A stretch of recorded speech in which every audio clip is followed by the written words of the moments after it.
Hello students, a very good evening to all of you. Welcome to my channel.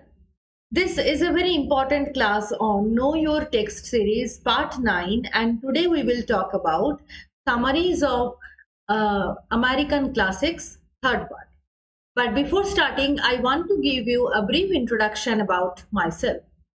My name is Brishti Mukherjee. I have qualified NTA UGC NET exam in English literature 4 times and have also qualified West Bengal SET examination.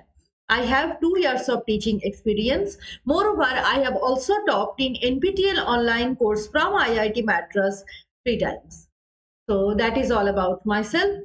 This is the link of my Telegram channel. So those of you who have not joined yet, please join to get notification of all important classes. And also please don't forget to like, share and subscribe my YouTube channel so that many more new learners can join. Good evening Vishal, good evening Suman, welcome. So those of you who are watching this video, please like and share so that many more new students can join. Good evening Rajkishore, welcome. And these are the timings of the classes: Monday to Friday at 8:30 p.m, Saturday, Sunday off. So don't forget to join me live. Please subscribe the channel and press the bell icon to get notifications. Good evening Neha, welcome. So we have already made 2 videos on summaries of American classics. I hope you have watched that. So today is the third part. Today we will also talk about some most famous American novels and also dramas. Okay, so let's begin today's class. The first work which we are going to talk about, that is On the Road, published in 1957. On the Road, published in 1957. Okay, so we will talk about this work. So let's discuss On the Road. This is a novel written by Jack Kerouac. Jack Kerouac. We have discussed in the previous class the novel written by Jack London. So he is a different writer. Jack Kerouac is a different writer. So this particular novel is written by Jack Kerouac, and it is a defining work of beat movement. Now, what is beat movement? We will discuss later. ठीक है, सो beat movement इसके बाद ही हम बात करेंगे. सबसे पहले हम समरी देख लेते हैं क्या है. So basically it is divided into 5 parts. So it's a novel On the Road divided into 5 parts, and the main character's name is Sal Paradise. Sal Paradise is the main figure. Okay, Sal Paradise is the main figure, and he meets Dean Moriaty in San Francisco. So when he visits San Francisco, he meets Dean Moriaty, and both of them become very good friends. Good evening, Manoj. Good evening, Rishabh. Welcome. So both of them are very good friends. He arrives at Denver and becomes friend with Carlo Marx. Okay, he arrives at Denver and becomes friend with Carlo Marx. So दोनों ही एक दूसरे के साथ दोस्त बन रहे हैं. Also Dean Moriaty, Carlo Marx and Sal Paradise. Now Remi is another character who also gets acquainted with Sal, and Remi arranges a job of night watchman for Sal. So Sal is given the job of night watchman. Now Dean wants Sal to make love to Marylou, but he rejects. So there is a problem appears when as Dean is his best friend, but still he can't accept the request of Dean. Dean requests her to make love to Marylou, but he rejects because he has no feelings towards Marylou. Now Dean gets a job of a parking lot attendant in Manhattan, and thus he gets separated from Sal. But later he becomes inspiration for Sal's travels, and later he marries Inez. He means here we are talking about Dean. So Dean marries Inez, and finally he contemplates on his finally Sal contemplates on his travels. Okay, so the whole novel is actually talking about the travel of Sal Paradise, and that particular travel which is inspired by his friend Dean Moriaty, and how at the end of his travel he himself is contemplating on that, he himself is taking review on that. Okay, so that is about Dean and Sal's narrative, that is On the Road, written by Jack Kerouac. Good evening, Anima. Welcome. So that is this particular novel. Now, what is Beat Generation or Beat Movement? I have already said that On the Road by Jack Kerouac, which is the leading work of Beat Generation or Beat Movement. तो बात same ही है. Beat generation is the name of the group and उस movement का नाम है beat movement. तो ये क्या चीज है? Actually Jack Kerouac himself coined the term beat generation.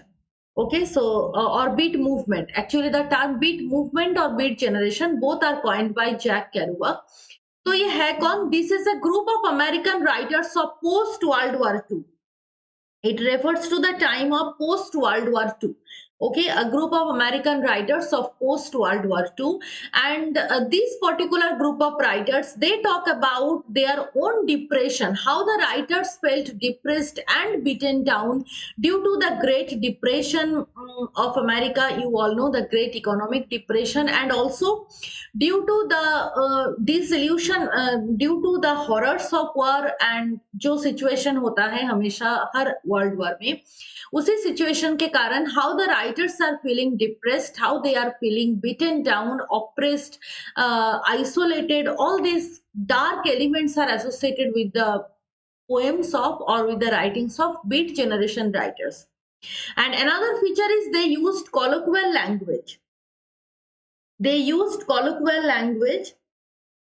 Okay, so they used colloquial language. They portrayed women as marginalized. Okay, that is important. Portrayed women as marginalized, and they believed in sexual liberation.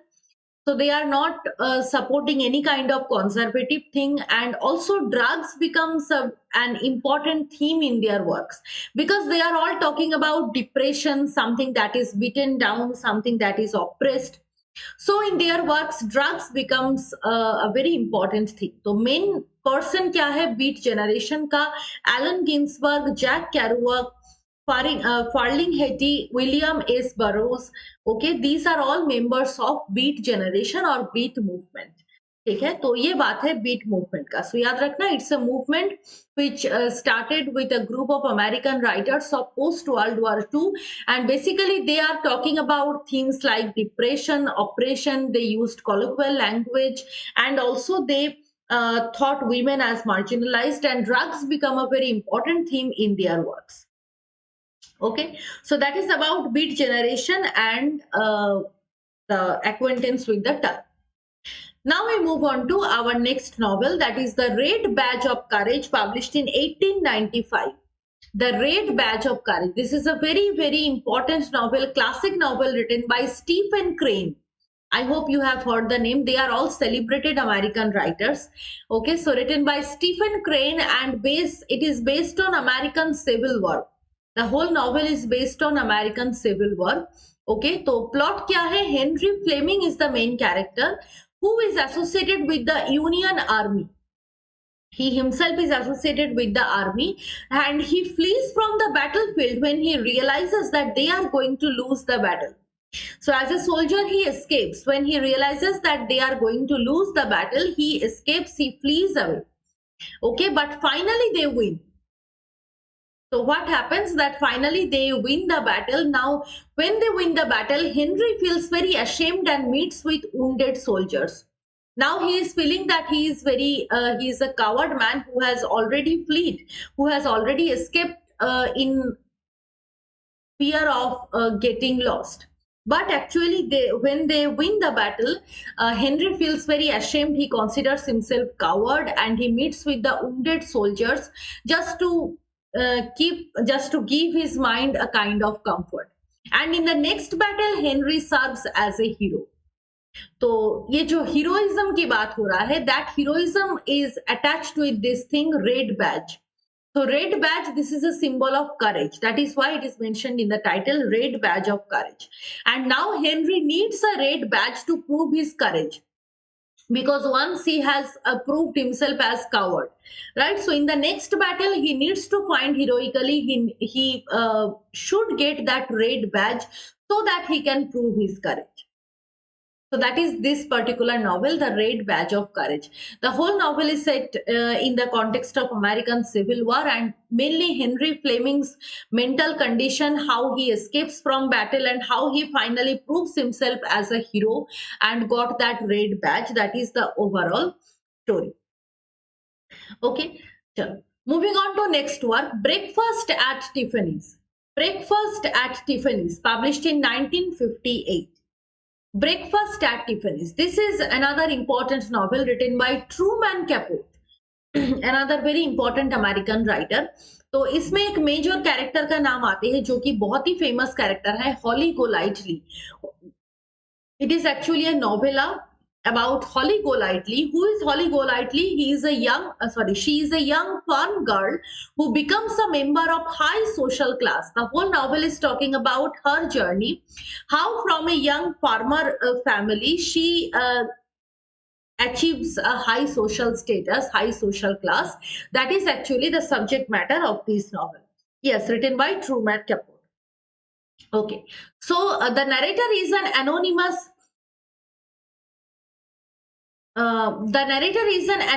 man who lives in a small town, and he dreams of a successful life when he comes to New York for the first time. Okay, so the narrator कौन है? Narrator is an anonymous man. Now he comes to New York for the first time, and there is a slight reference to American Dream also, though not directly.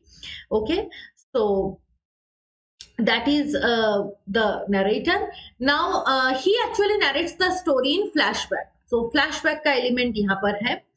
अब इसमें कौन सी चीज है main plot में? Holly, obviously she is the main character. So Holly's character is described very strangely. Holly is a strange woman. Holly is a strange woman, and it is very difficult to predict her age. Holly is a very strange woman. It is difficult to predict her age. Every man falls in love with her, but she gives importance to no one. So kind of indifferent and kind of arrogance is also in her character. So she is very strange. Everybody loves her, but she doesn't give any importance to anyone. She always enjoys parties and lives wildly. So she enjoys that hedonistic lifestyle, but she doesn't want or she doesn't wish to give any importance to any man. She has a pet cat. She only loves that cat, which is very interesting, and she has a very fluctuating temperament. She is not at all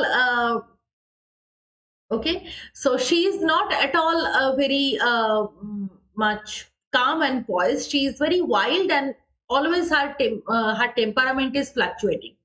Now Holly meets a man whose name is very funny, Mr. Tomato. Okay, so Holly meets a man whose name is Mr. Tomato. Now Holly speaks her brother Fred, who is an army.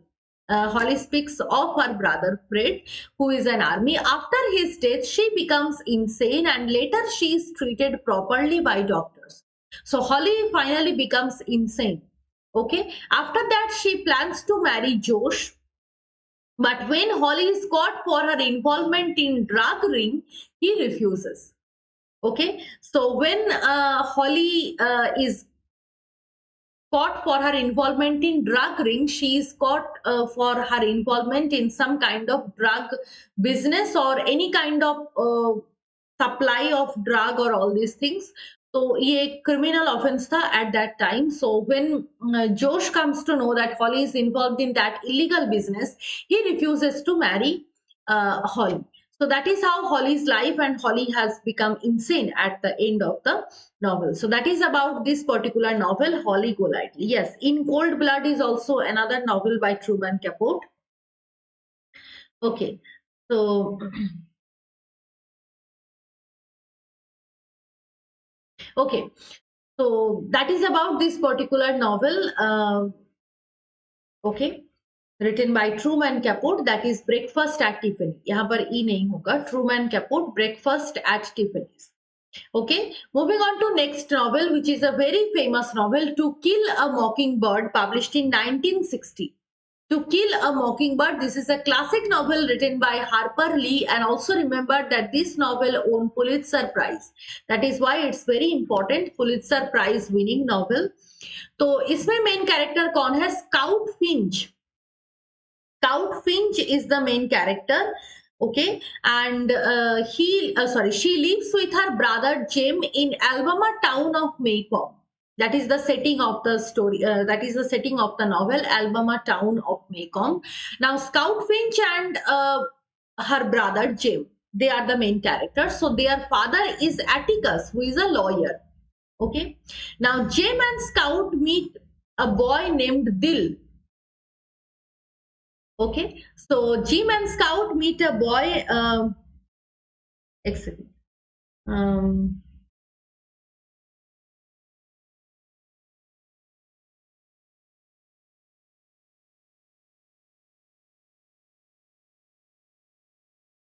Okay, so Jem and Scout meet a boy named Dill. Later, what happens that Dill becomes very fascinated with Radley Palace, a haunted house. So basically, it is not clearly haunted exactly, but it has some kind of uncanny atmosphere because the character who lives here, he is often invisible. तो एक कुछ गड़बड़ type का एक house है, ठीक है. So Radley Palace is a haunted house in that sense. It has some kind of uncanny, spooky element. Okay, so Dill becomes fascinated with Radley Palace. Now the main owner is Mr. Nathan Radley. Okay, main owner is Mr. Nathan Radley. ठीक है, तो ये किसका owner है? He is the owner of that haunted house, Mr. Nathan Radley. Now his brother Boo, he is the mysterious character who lives in that house, Radley Palace. तो अब उनके behavior में थोड़ा सा uncanny चीजें हैं. That is why this house is known as haunted house. But in that sense, there is no particular ghost or supernatural thing. But this man Boo is a very mysterious man. ठीक है? So his brother Boo's story is acted by these boys and girls. Okay. Now his brother Boo. Boo's story is acted by these boys and girls. These boys and girls means यहाँ पर दिल की बात हो रहा है. Dill and Jem and Scout, they enacted that particular story of Boo. Now while enacting that story, they discover some gifts hidden in a tree by Boo. So very mysterious man, कुछ gifts वो tree के अंदर रख कर जा रहे हैं. ठीक है? They discover some gifts hidden in a tree by Boo. Good evening, Cherry. Welcome. Now, during the racist movement in America, Atticus agrees to defend Tom Robinson, a black man. ये एक subplot चल रहा है novel के अंदर, ठीक है? Atticus और Atticus as a lawyer, उनका जो character है, इसके ऊपर ये subplot है. So during that racist movement, Atticus agrees to defend Tom Robinson, a black man. Now, Tom later tries to escape from prison and is killed. Tom is killed.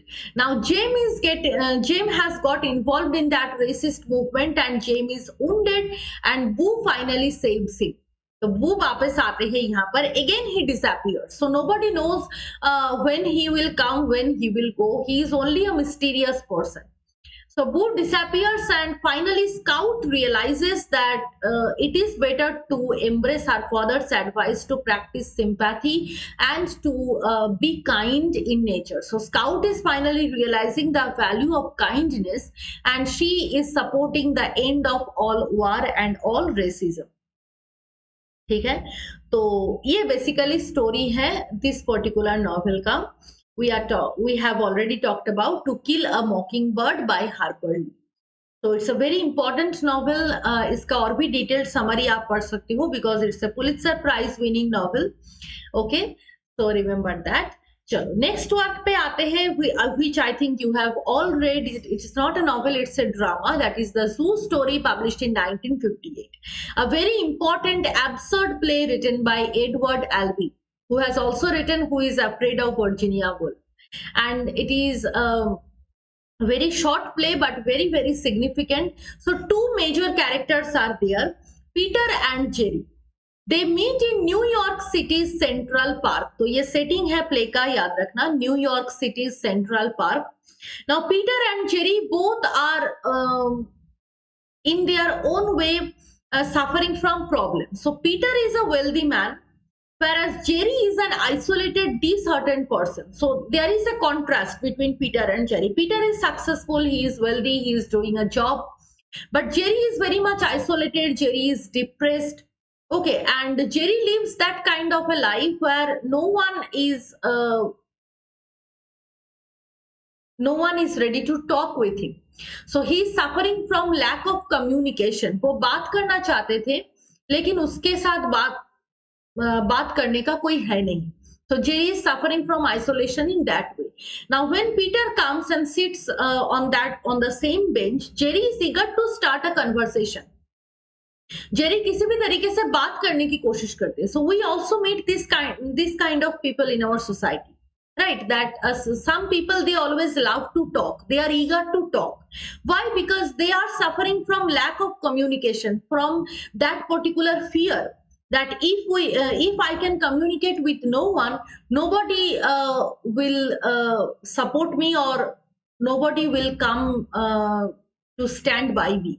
तो ये fear उनके अंदर होता है. Jerry is also suffering from that problem. Yes, absurd play. Yes, Rishabh, red badge of courage is a Roman cliff. You may definitely say that. Okay, so Jerry is eager to start a conversation and forces Peter to listen to his stories about his visit to zoo, about his visit to a zoo. तो ये Jerry force कर रहा है, ठीक है, Jerry force कर रहा है उनको ये सुनने में. Jerry is very eager to start a conversation and Peter is not ready to listen, but Jerry is forcing Peter to listen about his visit to a zoo. Now Jerry suddenly, ये जो story चल रहा है, obviously Jerry अकेला ही बता रहे हैं पूरे story, and Peter is listening और not listening, he is indifferent. Now Jerry suddenly starts a quarrel with Peter and he begins pushing Peter off from the bench. वो ग्रेजुअली पीटर को push कर रहे हैं ताकि पीटर बेंच से गिर जाए, and challenges him to fight for his position. So Jerry is very disturbed, you can understand. Okay, yes, absurd play, right, Neha? So challenges him to fight for his position, and suddenly Peter is not ready for that kind of a situation. Peter is very surprised, and out of that surprising situation, suddenly Jerry pulls a knife and drops it so that Peter can take it. ठीक है, तो Peter अपने आप को बचाने के लिए, self defence के लिए वो नाइफ ले लेते हैं. And when Peter grabs the knife, Jerry impales himself on the knife and commits suicide. तो very very shocking story. We consider Peter as completely innocent. ठीक है, पीटर कभी भी ये नहीं चाहते थे कि he will kill Jerry, but when Peter grabs the knife just for self defence, Jerry comes and impales himself on the knife. ठीक है, and finally the last words of Jerry are very very important. Could I have planned all this? No, no, I could not have, but I think I did. Peter is horrified and runs away. That is how the play ends. So an absurd play written by Edward Albee, and these lines are very significant. Jerry is saying that, have I planned all this? Is it totally planned that I will commit suicide today in the hand of Peter, or is it just destiny? So Jerry, for Jerry, life has no meaning. So he is trying to put up a conversation, and he is suffering from lack of communication. He is very, very depressed, isolated, and out of depression, he starts quarreling with Peter, and finally he commits suicide. Okay, now here Peter is not the murderer, because Peter doesn't know anything. He is completely innocent. And Peter is also horrified finally and runs away. That is the story of the zoo story. Yes. Okay. Next work पे हम आते हैं, The Sound and the Fury, published in 1929. We have already discussed it in the class of William Faulkner, but let's revise it once again as it's a very important and famous novel. So Sound and the Fury, published in 1929. Okay, you all know, written by William Faulkner. The title is very interesting. It is taken from Macbeth. Macbeth के कौन सी जगह से है? एकदम last sorry Lockie से, जहां पर Macbeth कह रहे हैं कि life is full of sound and fury signifying nothing. That particular line. It was written in 7 parts, very long novel, and obviously stream of consciousness technique is used. You all know what is stream of consciousness technique. ठीक है, तो इसमें main character कौन है? Compson family. Compson family. He is the Compson family is the main character, and 4 parts are told by 4 brothers. 4 parts of these novels are told by 4 brothers of the same family: Quentin, Caddy, Jason, and Benji. They are the 4 brothers. Yes, title from Macbeth. Okay, the family live in Jefferson, Mississippi. Their father, Mr. Compson, is alcoholic and hypochondriac. Okay, तो एक maniac person है in that sense. Hypochondria की इन होगा, sorry, hypochondriac and alcoholic, ठीक है। So their father mister Compson is alcoholic and hypochondriac. Now the main character is Quentin. Quentin is the oldest child who is mentally unstable. तो family में एक insanity का lineage है, ठीक है। तो फैमिली में एक इंसैनिटी का lineage है, that is why Quentin, the oldest child, he is mentally unstable.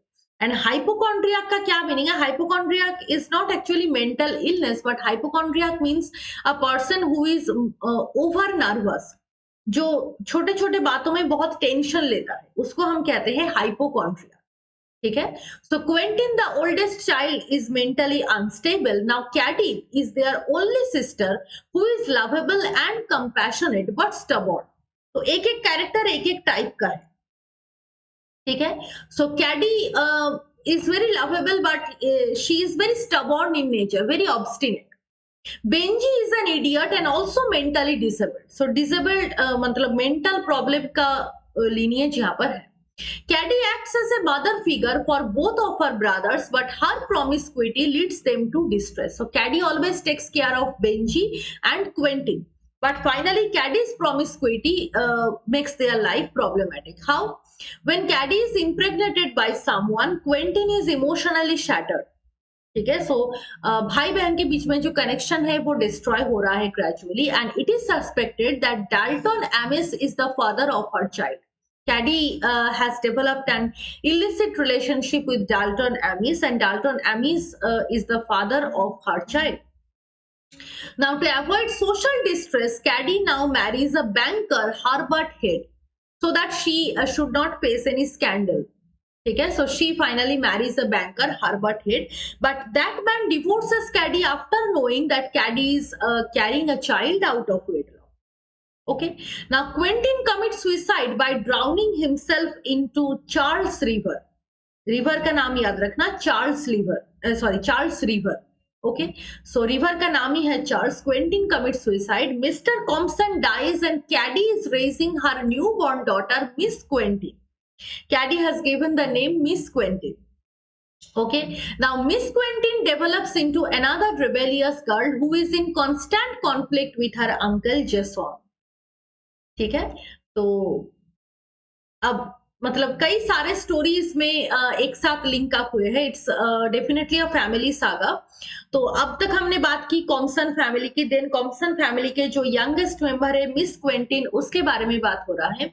Miss Quentin develops into a rebellious girl and she steals several $1,000 from Jason and elopes with a man. She has also carrying the lineage of promiscuity. Okay, and the last section of this novel talks about the relation between Dill, a black servant of Compson family, and her relation with Jason. ठीक है, so everyone is engaged in some kind of illegitimate or promiscuous relationship. The whole novel is talking about that, the sound and the fury. Okay, next and the last work of today's class, that is the American Scholar, published in 1837. You all know American Scholar is a famous speech actually delivered by Ralph Waldo Emerson, a famous exponent of transcendentalism, at Chi Beta Kappa Society of Havard College at Cambridge. ठीक है, तो ये C होगा, Chi Beta Kappa Society of Havard College at Cambridge. Now he explains the relationship between American scholars and nature. तो ये बाद में ये एक essay के रूप में publish हुआ था. ठीक है, actually it was a speech. तो इसमें क्या है कि मेन प्लॉट क्या है, Ralph Waldo Emerson is talking about that an individual may have two states. One is busy, where he only identifies himself with monotonous action. Another is right, when he is elevated to man or the whole mankind. तो Waldo Emerson ये कह रहा है कि every individual has two kinds of mental structure और two kinds of states of life. तो एक life क्या है कि the one self is busy with monotonous action, busy with daily routine, जो हम डेली काम करते हैं उसी में बिजी रहता है. And another side of our mind, they are trying to think of something new. They are trying to elevate our thought. They are trying to think beyond average or think above average. तो ये ability भी होता है. One part of our mind or one kind of individual, they are following only monotonous routine, but the next segment who are in that sense exceptional, they are employing or they are utilizing their own intelligence to think differently or to create an elevated thought or elevated action. ठीक है, तो इन दोनों type का individual होता है. Now to achieve higher state the scholars must reject old ideas, and scholars वही बनता है जिसके अंदर ये डिफरेंट लेवल ऑफ थिंकिंग का एबिलिटी होता है. ठीक है, scholars always try to think differently और try to think above the average. ठीक है, so scholars must reject old ideas. Emerson is saying that whenever you are trying to achieve something high, achieve something sublime, so you must get out of that old ideas, old beliefs. And he is also saying that books should not be blindly copied. Scholars must refer to the books only for inspiration. So जो भी scholars होंगे उसको बस copy करना नहीं है, उसको utilize करना है books को just for inspiration. He or she can take an idea from the book, but he or she needs to give something of their own. तो अपना कुछ contribution होना जरूरी है. Not only that you are just copying the books or following the books.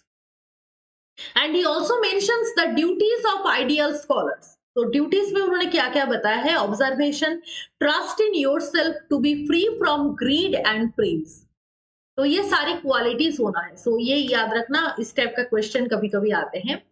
And Emanuel Swedenborg, he is giving some examples of great scholars, and example देने time उन्होंने इसका नाम लिया था Emanuel Swedenborg, who also greatly inspired William Blake. So Emerson is saying that Swedenborg writes with the preciseness of a mathematician.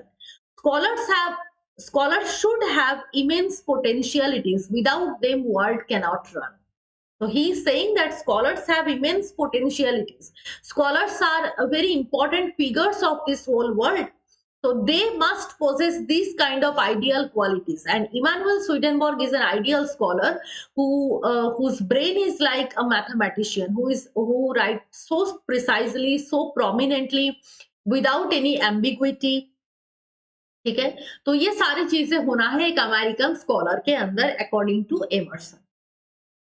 Okay, so that is about today's class. Thank you all for joining. This is the link of my Telegram channel. Those of you who have not joined yet, please join to get notification of all important classes.